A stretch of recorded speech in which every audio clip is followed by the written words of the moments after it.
I solemnly swear that I will tell the truth, the whole truth, and nothing but the truth. So help me God.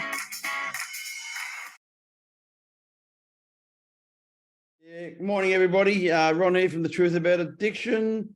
It's a beautiful sunny day here in Queensland, and Lucky's down there in the south in Mexico.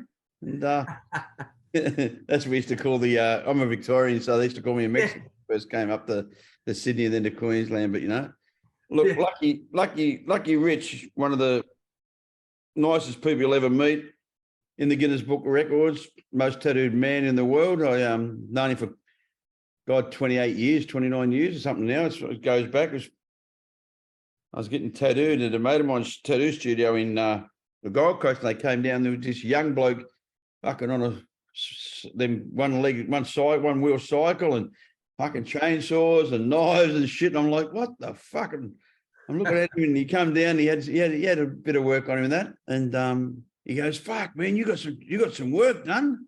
I just come back from being overseas. I think I'm getting some work done over there too. Off Philip Lou and that. And he's like, "Fuck, you got some work done?" I go, "Yeah, man." Next time I see him, he's fucking carved. It's like, okay, someone got obsessive and compulsive. All right, Lucky, welcome to The Truth About Addiction, mate. Please tell us the Lucky Rich story. Oh, well, first of all, thanks for having me on, Ronnie. Like I said before, I saw your interview on the Fallon show, and I was like, oh my God, my old mate Ronnie, like fantastic. I don't know, you really connected with your story, and there's stuff that I found out about you that I didn't know. Of course, we always find out, stuff as we go and that, and I had to contact you, I had to track you down, which I did, which wasn't that hard, and here we are. You invited me on the show and on the podcast, and it's a pleasure, mate. It's always a pleasure to get asked. From the beginning, I guess, my beginning part of recovery, I was always told, that if you get asked to share your story or to do service, that it's your higher power, it's the universe saying, here's your opportunity to practice the 12 steps. So my story, obviously I've told my story quite a lot, Ronnie, over the years, at some stages I've gotten pretty sick of my story as well. The long and short, I guess, is that the writing was on the wall for me, as far as where I come from. I'm a bit like you, I kind of grew up around a pretty checkered family background. I grew up in Brisbane. I grew up around domestic violence. My family were sort of, they were, every Christmas we'd get together and there'd be punch-ups and fights. My mum and dad, grandmother's mum, and, it just goes on and on. It's generational,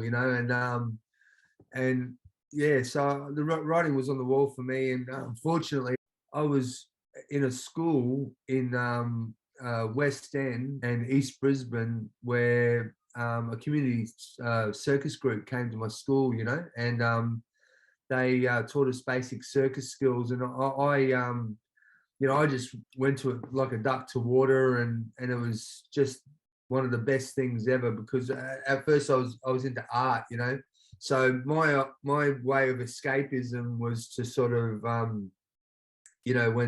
when I obviously wasn't dealing with what was going on around me, I would just sort of lose myself in drawing and painting and art. So juggling and circus skills was like another way to do that. And fortunately, I had some adults in my life that was sort of mentoring me to kind of go away from where all my mates were going, and led me sort of through the arts, So I was pretty blessed in that sense. So that's what I did. And then I became, a highly skilled young performer. I was in a traditional circus, contemporary circus, and, I never really sort of got into drugs or alcohol until I was around sort of 18.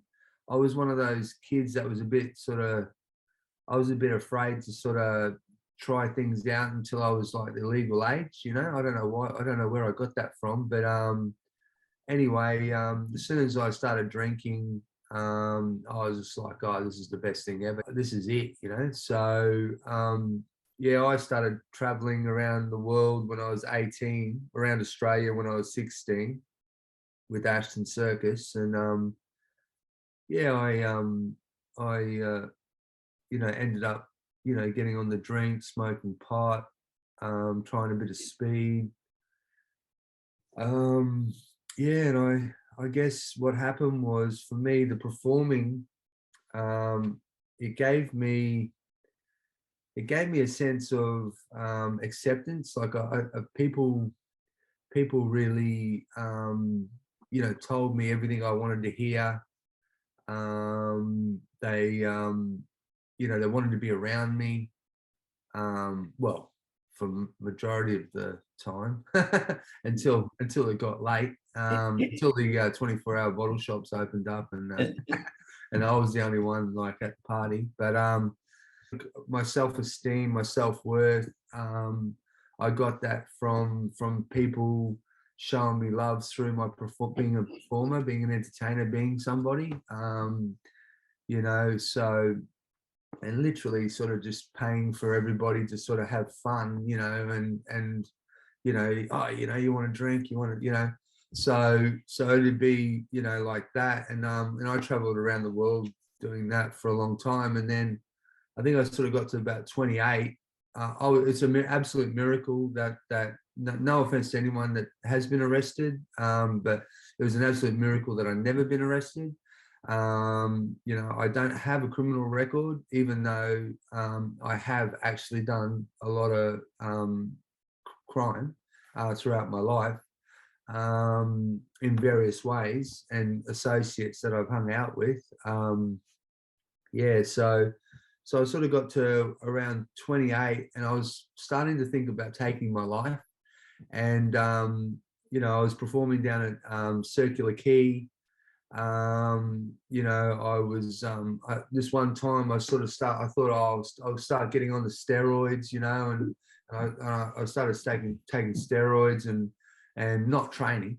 I was just taking steroids, you know, because I just thought, you know, you just take steroids and you get bigger, and you know, and obviously I took too much, did some coke, which was you know, a big thing in Sydney, because I was in London, it was readily available, and I sort of took some coke that time, and then for the first time I wanted to end my life, you know, and that was really sort of not the sort of way that things ended up for me. I just, you know, I was a bit stumped by that. I asked for some help, and then I ended up at Regent Street Who's.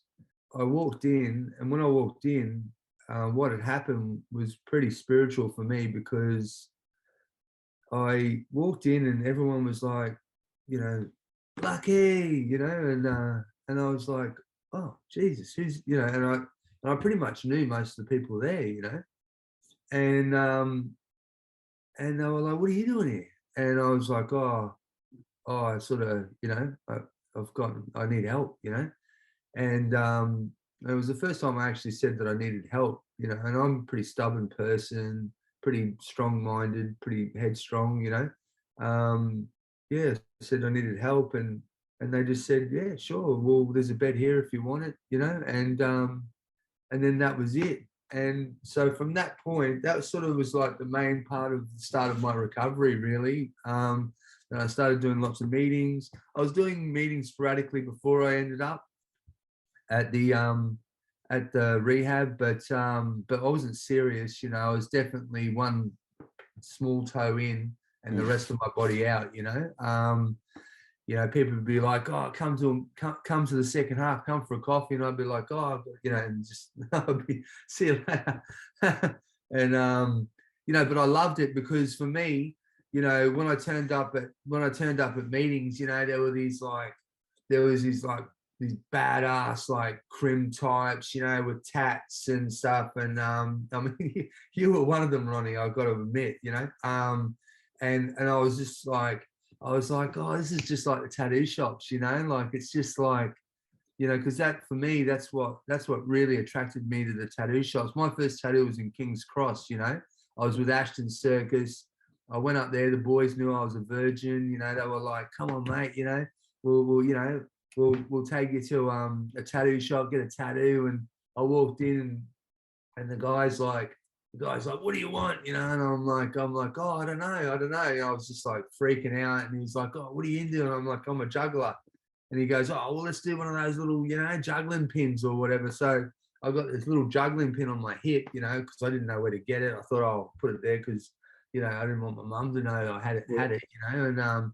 And you know, there was like prostitutes, there was drug addicts, there was like guys out the front going, "Come in, guys," to the strip joint, and it was just amazing. Street performers, you know, it was just like, and the smell and just the feeling, you know, I just was like, wow, this is another world. This is my world, you know, like this is what I feel comfortable in, you know. So that's why that was my first sort of real attraction to tattoo shops and that whole kind of the criminal rogue type world, you know, because that my family, I felt like my family were like that, you know. They were pretending not to be, but they were, you know, they were pretty like that. So I remember going to my mates, so you can just choose anything off the wall and then they'll put it on your body, and they're like, yeah. And I'm like, even that thing there? And they're like, yeah. And I'm like, what the hell? These guys are like magicians, you know. How do they do that? You know, it's like, it just blew me away. I was like, wow, this is unbelievable. Anyway, so I got the tat, and then the lads took me to a prostitute parlor, and it was the same thing, you know. I was like, there was all these beautiful women, and I was just like, and I was like, what? So I can like sleep with that woman there, and my mates were like, yeah. And I'm like, what? Even that woman there? And they're like, yeah, you know, it's. And I'm like, I can't believe this. This is just what's going on here, you know. And then we went and saw lay girls as well, and I was from Brisbane, so I, like all my mates were like, you know, that's a fella, and I'm like, what? I go, no way, man, that's not a fella. You're trying to, because I'd be the brunt of everyone's jokes because I was the young little rookie, you know, and at the circus and that, and yeah. Anyway, and then this beautiful woman walks past and goes, "How you going, lovey?" And I just went, what the, you know, I was just like, what's going on here, you know? So, you know, the tattoo, I lost my virginity to this beautiful prostitute who was so nice to me, even though, you know, it was pretty much like over within seconds, you know. And anyway, and then this lay girl, this entertainer, transvestite, you know, anyway, and I got absolutely shit faced and pissed, and woke up the next day, and I was just like, I want to do it again. I just want to do it again. That was me. I was like, wow, I want to go back. How do I get back there? You know. So yeah, so I just was always really attracted to that kind of world, you know, and being a bit of a rogue myself, and sort of on the outcasts of society, I sort of, you know, I'd perform, I'd get as much money as I could, and then I'd just fly to London, you know, and my mates would be like, where's Lucky? And they'd be like, oh, he's in London. He was here fucking yesterday, you know. So, you know, it was and I was living out of a suitcase, and you know, I was just living that life, you know, sleeping on couches, staying at mates' places, and just, yeah, it was just, and I traveled the world, and so finally the wheels fell off, and here I was thinking of taking my life. Got to Who's, and for me that was like the sort of like the concrete foundation from which I tried to build from that point, you know. And I was one of those guys at the beginning where I was just like 3 meetings a day, you know, it's like Ronnie back in the day, you know, it was like, there was even smoking, you know, there was people were smoking. I remember St. Kenny's was like half smoking, half, that was funny. But, you know, and so, yeah, and I was just like pumping it. And because I just didn't really have a life outside of performing and entertaining, you know, I just sort of found this new world of recovery. And the problem with me was, Ronnie, that when I sort of stumbled across recovery and sort of decided to give myself to it, I felt it really difficult because all this outside world, outside of recovery, was sort of trying to hook me back in.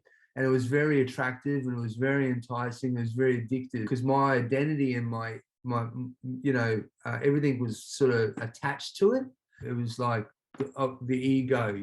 So I found it really, really difficult. It took me probably a good, I would say, to about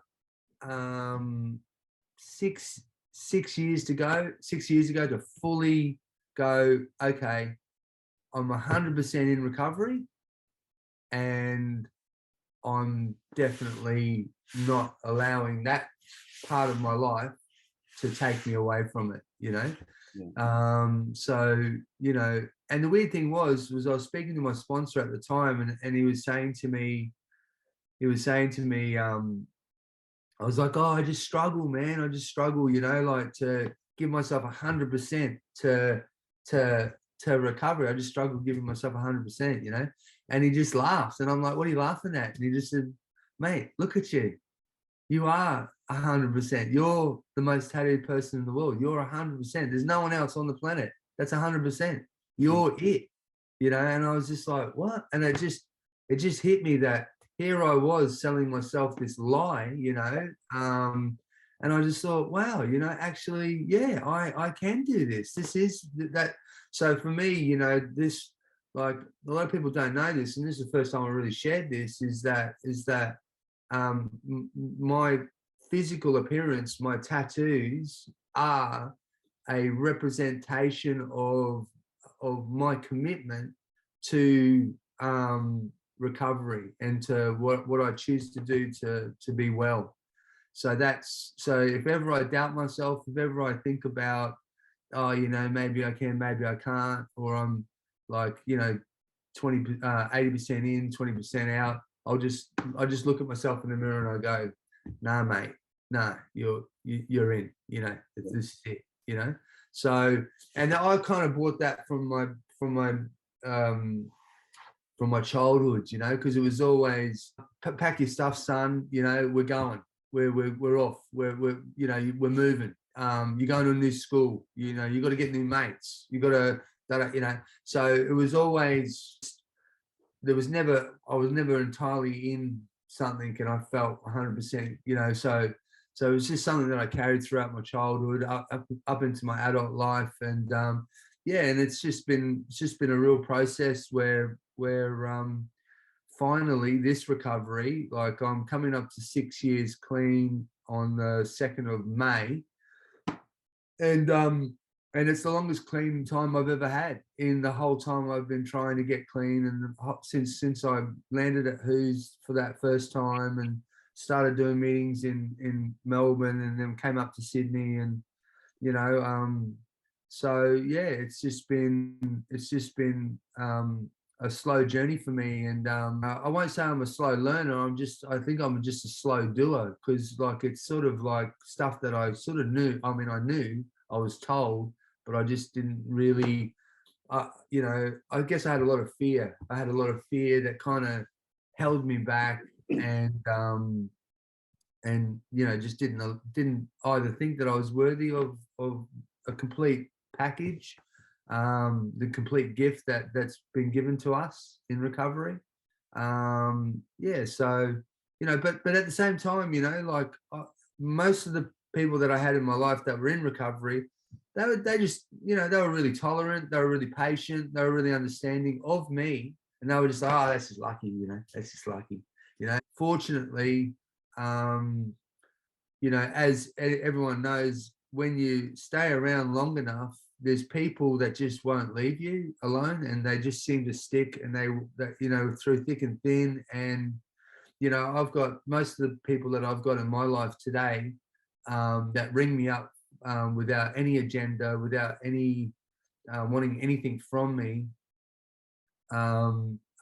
Most of those people, not all of them, there's a few that aren't, but most of those people are in recovery, and it's a beautiful thing, you know. So I guess if I was to look at my life today, Ronnie, and what it was, well, only 6 years ago, to when this all started, I guess it's night and day for me. You know, it's you know, I wake up at 5:15 in the morning. I go to work. I work in construction. I pay tax, live in a house. I have a beautiful partner who's practically my wife. We have 3 dogs. My wife has a beautiful daughter. Her family totally accept me and have nothing but love for me. I've got sponsees. I do regular meetings. Also gotten in touch with my Indigenous cultural heritage, and which there was a lot of shame with that, and stuff wasn't talked about within my family. Yeah, I've just, you know, I'm now like really in touch with my culture. I'm really connected to other mob. I support the community a lot. I become a support worker at an Aboriginal men's rehab for a year, only about 8 months ago. So for a year, I was working as a support worker.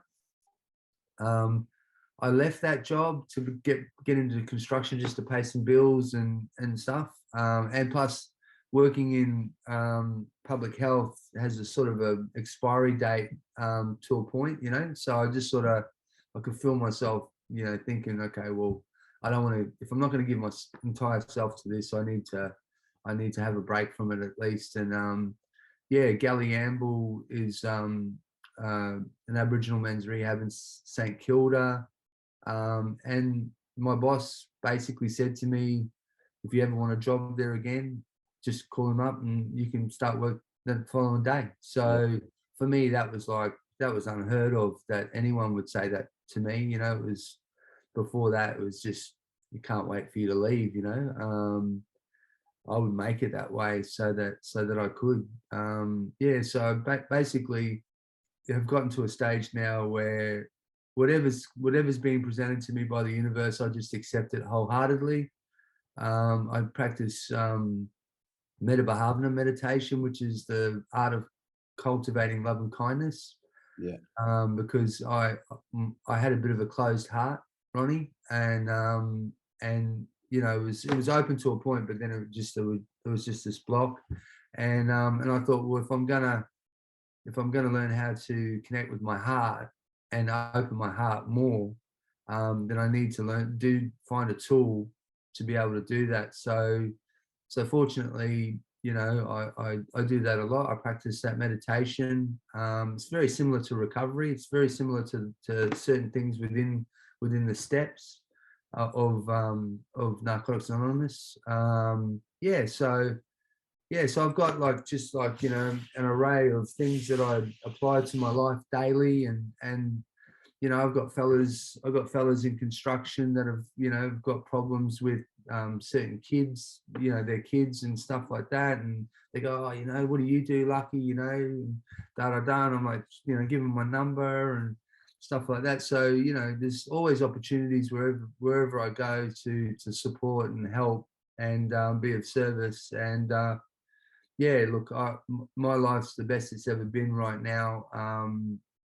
I've got an open heart. You know, my wife and I are both in relationship counselling at the moment, which is great.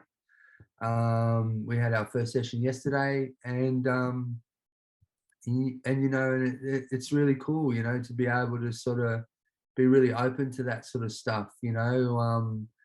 You know, the night before, we hadn't seen each other for about a week, the night before, I was on my motorbike, and I went and caught up with a mate for dinner, and I thought, oh, I'll go and get some flowers, just to sort of bit of a peace offering before the night before the first session, of couples counselling. And anyway, I went. I didn't know where she was, and anyway, I went to where I thought she was, and the fella there that's living there said, "Oh no, she's at the NA meeting." So I grabbed the flowers, and I went to the NA meeting, and outside, I turned up on a motorbike, full noise, and I sort of had the helmet on, like a Stig helmet on, and I opened the door, and I had these flowers, and I saw her, and I beeline for her, and I just handed her the flowers and just walked straight out. But she was mid-share.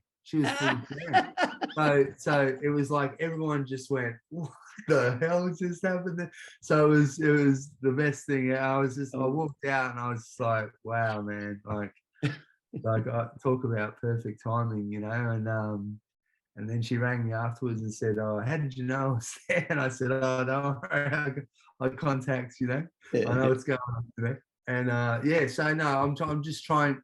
Basically, I guess what I'm saying, Ronnie, is that my previous relationships in the past, I've kind of gotten to a point where I couldn't sort of go any further, and so same with my previous partners, and for me, I've always played a part in sort of living beautiful things, and for me, at this time round, I just know that that there's a way to be able to nurture and blossom this beautiful relationship that I have, because she's not the problem, the relationship's not the problem, it's my thinking, and that's the problem, and I just need to kind of get my head around that, and get some guidance and help, and get some sort of solid advice and support from other strong men in recovery that go through similar stuff, and as you know, Ronnie, all you got to do is go to a meeting, share that's what's going on with you, and then boom, you've got like 3 or 4 some of it might be unsolicited, but some of it's like gold, the golden eggs. So yeah, so that's where I'm at, and yeah, I'm just I've got a life worth living. I wake up every day and I just sort of think, using is just so not an option for me ever. It doesn't matter what I feel. Yeah. Doesn't matter what I feel. There's no reason for me to take a drug to change that feeling. Every feeling that I've ever felt up to this point in this recovery, I've embraced. I've identified it. I've got this thing called the feelings wheel that I got from Who's, from my counselor at Who's, and I look at that wheel, and I look at and I go, okay, and then the feeling pops out, and I go, that's what I'm feeling, and then I go, okay, so just acknowledge that feeling, respect it, allow it to be, and then just be a part of what's actually going on, and then it just dissipates eventually when it's meant to, and it's almost like it's so sacred now, that process for me, because it feels like I'm honoring what is, and I'm not trying to change anything. It's just I'm just being very allowing and accepting of what is, and some of that stuff's difficult, but it's worth it. It's just drugs don't have the answer for me anymore, and I really feel that in deep down, so that's pretty much where I'm at. And I wish I had the opportunity to listen to what's been going on for you, Ronnie. It's so long between drinks, mate. Yeah, mate, like the reality is, for me, I've been doing this a long time now, and I like what you said about feelings. I got a mate of mine, he died 2 years ago. He's my grand sponsor. He was 64 years clean. And he used to say to me, 64 years sober, he got sober in the other place. And he used to say to me, recovery's 99% acceptance 1% faith. Wow. And he said to me all the time, and he was, he's 64 years sober when he passed away. And he used to say another thing to me, he say, mate, the more meetings I do, the better my wife behaves. So it all came back to himself, and I'm a big believer in taking responsibility, I I grew up in a really dysfunctional world where using drugs for me was the most relieving thing I'd ever felt. Yeah. The first time I shot heroin, it was like, fucking, why didn't somebody show me this before? And then I was a late starter. I was 19 years of age. I'd been to prison and everything. I had my first injection in prison. Wow. I wasn't a drug addict. I was a criminal. And, but these people go through our lives, like there's certain people that go through our lives. You're one of them to me. And, like Philip Lou, I spent some time with Philip in Amsterdam, and we're not close and we don't see each other all the time, but there's a place in your heart that person comes to. And when you said your heart's open, that's what recovery does for us. And the thing that kept my heart closed was fear, because I have such a fear of people ripping me off, and such a fear. Look, the harder you are, the softer you're on the inside, because we have to build a bigger shell around ourselves to protect ourselves because we're so sensitive. Yeah. And Anna M from Sydney, she's 44 years clean. Yeah. Anna said to me in 1981, I was in a group situation in Who's, and she said, you're just a big teddy bear, and I just come straight from prison. And in my head, I thought, I'll take you down the bush and cut your fucking head off. I'll show you how much of a teddy bear I am. And that's a true story. That's exactly the conversation I had in my head, because she said in front of the whole house, and we had a big whole house meeting with over 100 people in it. Oh, you're just a big soft teddy bear, because I tried to kill one of the residents there with a fucking steam and dry iron. I was going to cave his head in with it. And you know what, that lady there, she's probably the most indicative person in my whole recovery. Without her, I don't believe I'd be clean today, because she showed me love and kindness, and she wasn't afraid of me, and she didn't listen to my bullshit. Yeah. And still today, I'm going down to Sydney next week, and I'm going to do a podcast with her. I'm going to her house to do a podcast with her. Fantastic. And she's, as I said, she's 44 years clean. She was so instrumental in me getting clean, because she showed me love and kindness, something I didn't understand, something I didn't know what it was. Because to me, love was sex. Yeah. When a girl said, I love you, I'm in love too. In love you. Yeah. I'm in love, As soon as I'd come out, I'm out of love, like I wasn't capable of love, and that was because I couldn't love myself. Yeah. And then the beautiful part for me was with this recovery process, and as I said to you before, people think, someone relapses, they've done something wrong. No, they haven't done anything wrong. There's no such thing as right and wrong. I don't believe there's right and wrong. There's lessons, and there's making the same mistake, expecting different results, Our 12-step program that's in the fellowship that we go to, it's just a perfect way of life. I have 8 demands I live by too. These 8 demands, I don't know if you've ever seen them in Who's. It was openness, acceptance, reliability, congruence, thoroughness, consistency, respect, and honesty. They used to have those on the walls. Principles, they're called principles as well. Yeah. The 8 principles, yeah. Yeah. Well, I live by those 8 demands. I run my whole program off those 8 demands. Oh, fantastic. That's the program I teach. Yeah, can you email that to me? Yeah, mate. Yeah, I'll get them to email to you. Yeah. I live off those demands. And my whole program, because I run a drug and alcohol program, but that's all I teach. I teach those demands, and with those demands, you can work the 12 steps. Yeah. And we work on these demands right now as we're talking. I'm being open and honest. You're being acceptable and reliable. I'm being congruent, because what I say is what I do. We're being respectful. We're listening to each other. We're being honest. Yeah. Those 8 demands are actually a really good tool. And the 12-step of all 12-step programs is the kicker. Yeah. That's the closer. Yeah. That's the money shot. That's the money shot on the camera, man, the 12-step. Having had a spiritual awakening as a result of these steps, we carry this message to addicts and to practice these principles in all our affairs. All our affairs is the guys at work when they say to you, what did you do? How's my son's playing up? I'm coming down to Melbourne on the 1st to present an AFL kid his jumper, because they helped him get, get clean. And now this next week he's playing his first game, and his father's invited me to come down to present the jumper for his. And the kid doesn't know, so I'm going to sneak in there and present the jumper on the day. You know, they're the gifts of recovery. You know, well, make sure you let me know so we can go to a meeting together. Yeah, you know, people think, oh, it's about the flash cars, and you know, with me, and it was about that stuff with me, but there was always an underlining current that I loved people getting clean. That's why I've been clean so long. Yeah, I stayed clean on the 12th step. Yeah, The first step and the 12th step I stayed clean on. And when I went back to prison, I actually started to rehab in prison, unheard of in the history of Australian history. No one's ever done it before.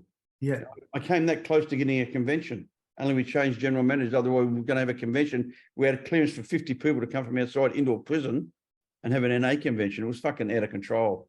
You know, just, you know, but the GM believed in recovery and he believed in me. Yeah.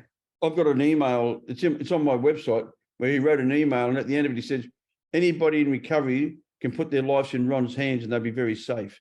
That's from a general manager of a prison that I'm serving 18 years in. Yeah. You know, like, and they're the gifts of recovery, Lucky. You know, the gifts are not, you know, don't get me wrong. I got material things. I don't apologize for it. No. I'm 68 years of age. It's a Sunday. I'm working. I worked yesterday. I work 7 days a week, usually work around about 12 hours a day. And people go, oh, you're lucky. I go, yeah, the harder I work, the luckier I get. And I always think about lucky. Whenever they say lucky, it's always your mind comes in. I remember we was having a coffee one day when you first got your first tattoo on your face. Yeah. And you said something to me like, oh, mate, I'm having trouble getting a chick or something. And I said, mate, you got a mirror? And you start to laugh and you go, that's a fucking ass. And next thing you turn up with that beautiful girl about 3 days later. You turn up with this young, beautiful woman. I thought, well, apparently she got a mirror, you know. But you got to understand the beauty that you have is more than skin deep. Now, the beauty that we talk about is the soul. Because recovery is an inside job. It is. I say to everybody, you know, you got a heart of gold and a head full of spaghetti. It's true. That's where the disease lives. The disease lives in our mind. We're not good enough. We haven't got enough. Everything's not enough. I don't know if you remember, my company used to be called Next. My number plate on my car was Next. And I got rid of that when I came out of jail.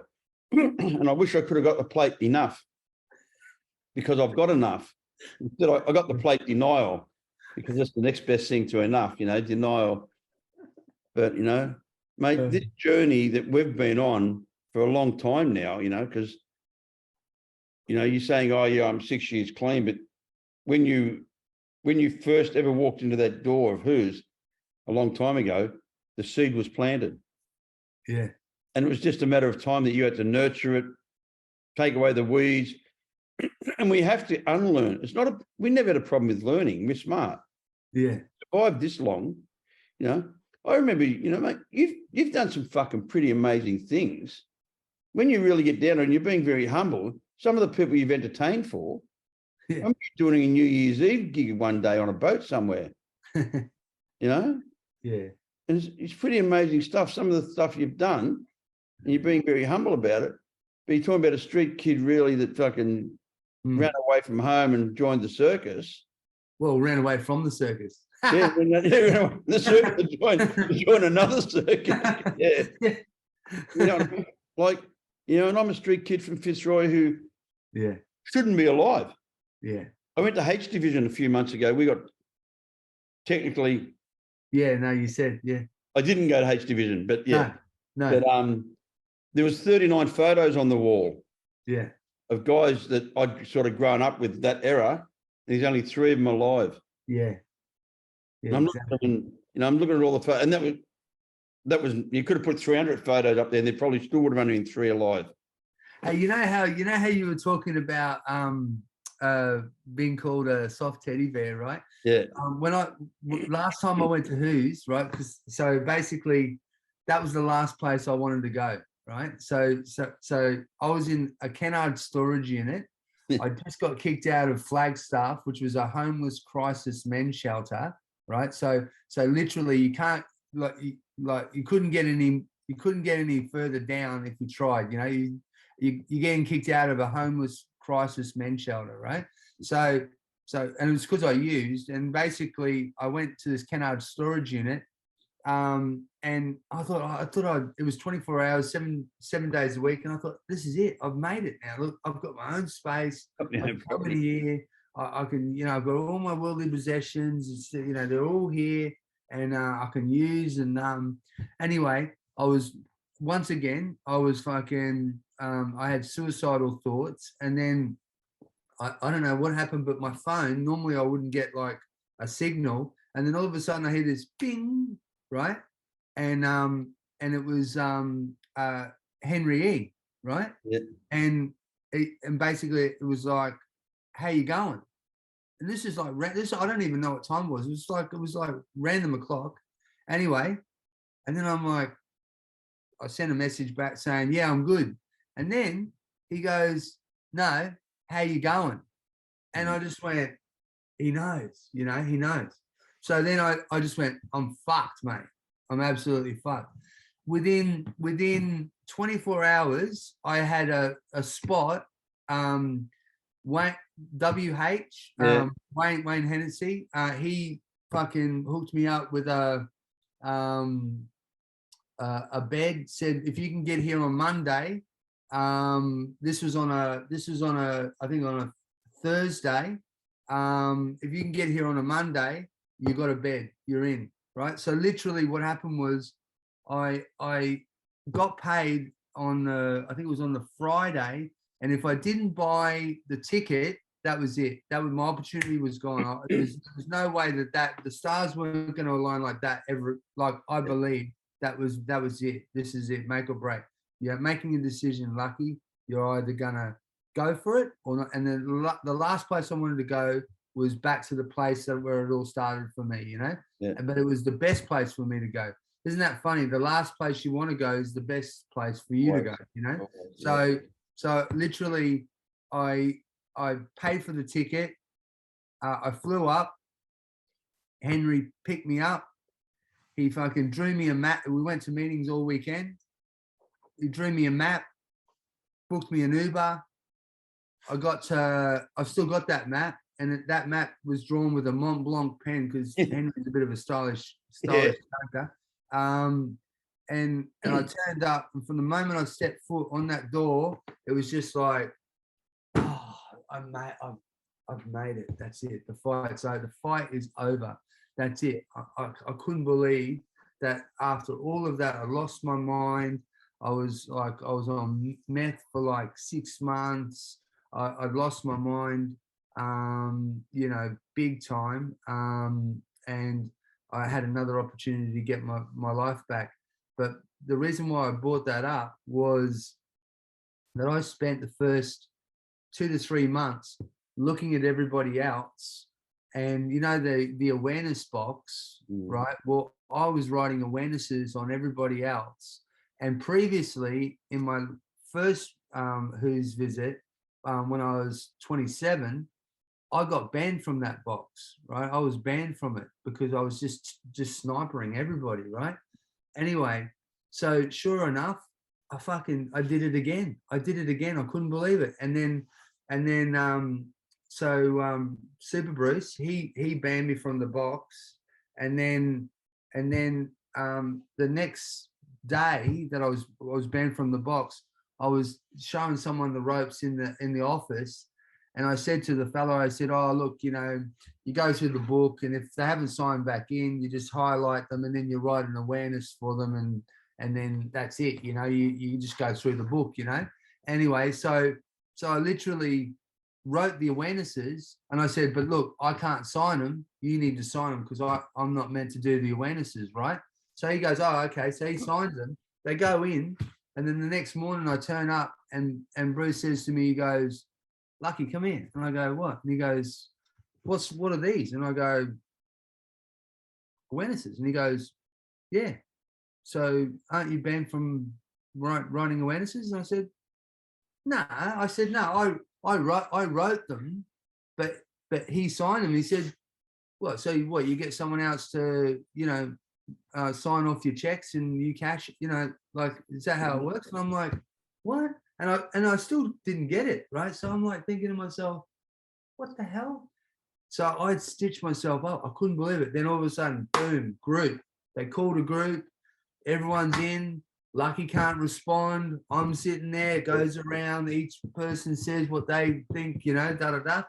And it was a moment, and I'll never forget it. It was the most poignant moment in my entire recovery, where I was sitting there and I was like, I couldn't respond.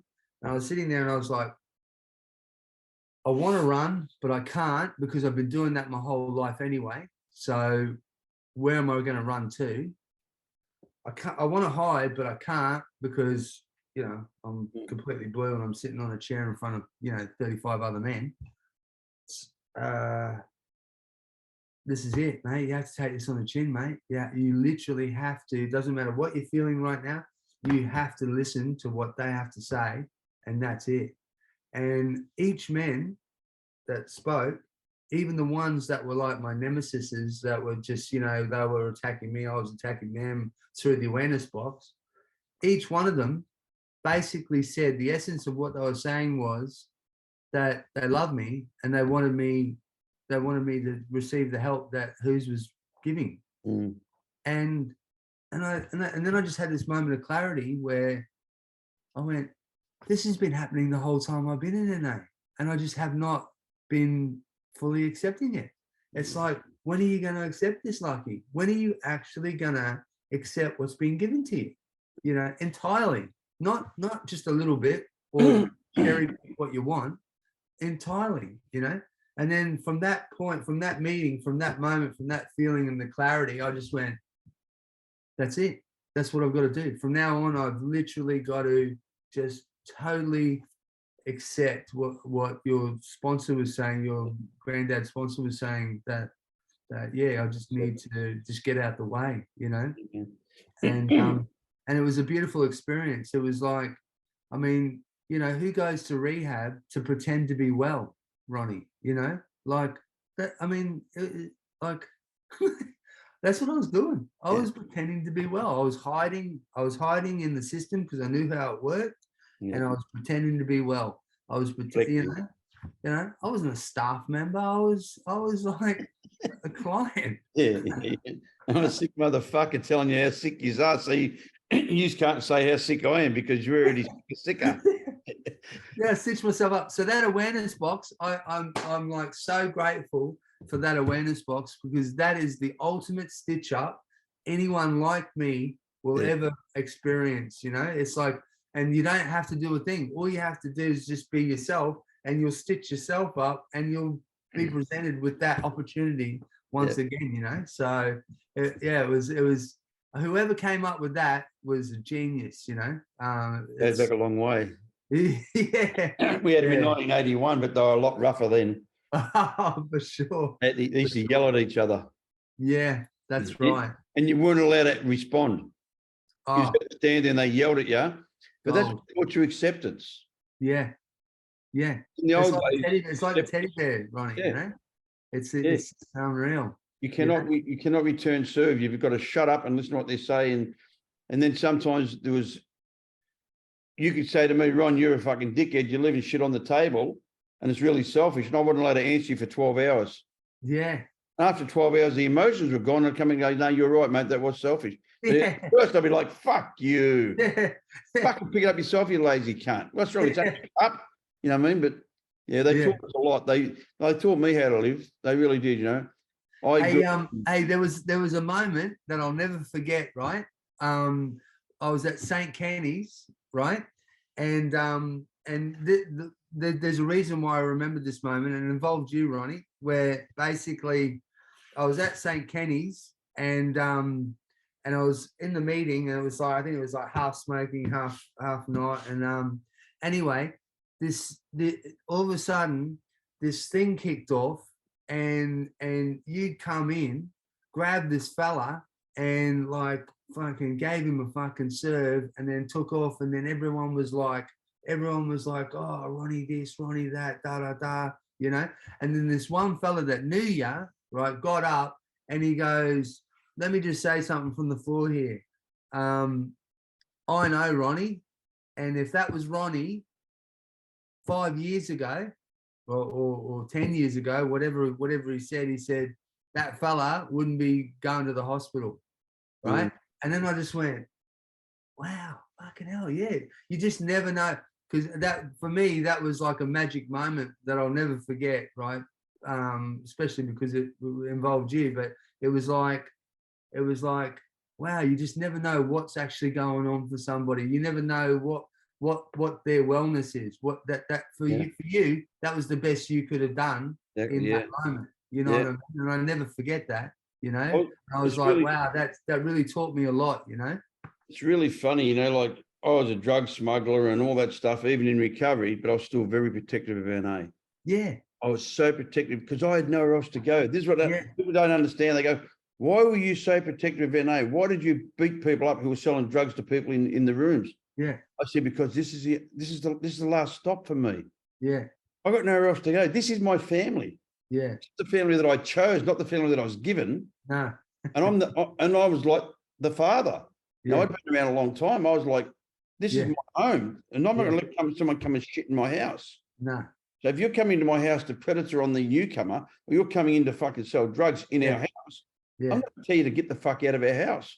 Yeah. You know? I'll never forget that. I've only reacted 3 times badly in meetings, and 3 times have been people trying to sell dope in the rooms. Yeah. I've actually ended up by taking them outside and saying, mate, get on your bike and fuck off. Yeah. Otherwise, we're going to have a really bad issue. Magic moment, you know, because I was just like, wow, yeah, you just never know. You just don't know where someone's at, you know, that might be that person's well, you know. That was my well those days. Yeah. I remember just battling, sitting on my hands in meetings for fucking the whole meeting, not to punch somebody. You know, I wanted to bash my first sponsor up in a meeting because he knocked back my 4th step. I used to sit there and fantasize about just knocking him out and jumping on his head in the meeting and stomping him. And, you know, and then I got a new sponsor and he goes, you're not well, mate. You really need to do some more work, you know? Yeah. No, mate, look, it's a wonderful journey. It's fucking, we're blessed. And I say this all the time, you know, there's a power greater than ourselves that has restored us to sanity. People go, what's sanity? I said, not picking up a drug a day at a time. End of story. Yeah. End of story. The other sane decisions are not arguing with your wife because you're never going to win. Yeah.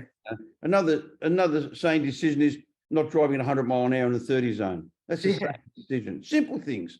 Yeah. Don't have to be life-changing, but they can be simple things, you know. And my decisions I make today is not to entertain the liar and the thief that lives in my head. Because I've gone one step further because of my disease being so prominent even in recovery, because I was still so defected that I started to, when I did the lag and I really studied myself and my disease. I had a long time to do it. I had eight years of sitting in a cell every day to study it. I did a lot of meditation. And I worked out that like a Buddha in a cave. Sorry, mate? Like a Buddha in a cave. Yeah, exactly, you know. I worked out that my head was my problem. I worked out that I'd been letting a liar and a thief live in my head for years. And I asked myself, would you let a liar and a thief live in your house? No, you wouldn't. Why would you let one live in your head? Then I started to realise that my mind is a pedophile. It's been fucking me since I was a kid. So why would I listen to what a pedophile's got to say to me? So I adopted the attitude that when that disease starts talking to me, I go away, you piece of shit. Yeah. I know exactly what you're trying to do. You're trying to destroy the goodness that I've created. Yeah. Get the fuck out of my life, you know? Because the hardest thing for me to give up was crime. That was the last thing I gave up. It's been 20 years. It's been nice. Yeah. But, you know, it's that people go like, oh, they don't understand that I was born a criminal. That's it. I was taught to be a criminal. Yeah. I was encouraged to be a criminal. I was rewarded for being a criminal. Now I'm sitting on my father's knee and he's teaching me how to be a criminal. Yeah. You know, if my dad had been a lawyer, I would have been a great lawyer. That's it. If my mate had been a cop, I probably would have fucking been the head of the police force. That's right. So, I know I was very, you know. Yeah. I wanted to be the best at whatever I do. Now I want to be just the best dad, the best human being. Because I have a saying that I say it all the time. When I was using, I was a human taking. Today I'm not a human taking, I'm a human being. Yeah. And I give more than I take on a daily basis. And the rewards are phenomenal. I have peace of mind, softness of heart, Mm. gentleness of spirit, contentment, words that I couldn't even spell. I couldn't spell any of those words when I got clean. Yeah. And I also have an incredible lust to carry a message that was given to me so freely, and that's what all this my podcasts are about. That my podcasts are about getting the message out there. I get messages nearly on a daily basis saying thank you. Yeah. People say, why do you do the podcast? It costs you money, it costs you time, it costs you this. I said, it costs me nothing. I said, you don't know how much I get. I went to a convention on the Gold Coast on the weekend, and a guy I'd never seen said, oh man, I'm listening to your podcast on the way in. I was listening to it before I got clean. That motivated me to go to meetings. Yeah. That was my reward. Yeah, exactly. That was my pay. That was my reward. That was made everything worthwhile. And I do that. I get a lot of this stuff. I'm sure we're going to get a great response from you, mate. I'm really, really happy to see your face. Yeah, thanks, Ronnie. Nice to see you, mate. And if I'm in Melbourne, which I will be, if I get some time and I'm going to get a meeting, I will ring you. Yeah, or just contact anyway, mate. I'll get V to stay in contact. I'll get V to send you the demands. Yeah, they're good. And I'll send the feelings wheel to you so you can put it up on the post. Please, mate. Also, if you find that photo of you and I, yep, my phone got stolen in Bali. No, so that's all right. If you've got it, who'd have it? Duncan. Okay. So I'll track him. I'll track him down. Right, please, because I'll put it up on the front of the podcast for us. Okay. You No put the trailer up on the podcast. Yeah, I'll look for it right now. If I can't find it, I'll call Duncan straight away. All right, brother. All right. Take Thank care. you very much for coming to the Truth About Addiction. Lucky, catch up soon, brother. I solemnly swear that I will tell the truth, the whole truth, and nothing but the truth. So help me God.